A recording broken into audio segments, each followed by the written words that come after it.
2வது தடவ பார்க்கும்போது அந்த கிளைமாக்ஸ்ல என்ன சொல்ல வராங்க அப்படிங்கிறது ரொம்ப நல்லா புரிஞ்சுது.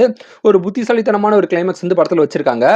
ஸோ ஆக்சுவலா பார்த்தீங்கன்னா, இந்த மாலதி சேச்சி இருக்காங்க இல்லையா? ஸோ அவங்களோட கண்ட்ரோல்ல தான் அந்த ஒட்டுமொத்த நாயுமே இருக்குது. அந்த நாய் வந்து அ அவங்க என்ன சொல்றாங்களோ அதுதான் அந்த நாய் கேட்கும்.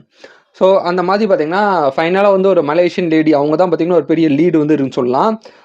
அவங்க நடிச்ச விதமும், அவங்களோட கேரக்டரைசேஷனும், அவங்க ஒரு நாய் எப்படி பார்க்குறாங்க.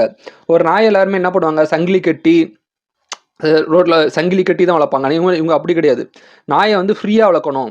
மனுஷங்க வந்து ஃப்ரீயா நாய விட்டுறணும். அப்படிங்கிற மாதிரி ஒரு கேரக்டர்ல அவங்க இருக்காங்க. ஸோ நாய பார்த்தீங்கன்னா, ஒரு ஒரு ஒரு ஒரு குழந்தை மாதிரி அவங்க தன்னோட உடன்பிறவாத ஒரு ஒரு என்ன சொல்றது?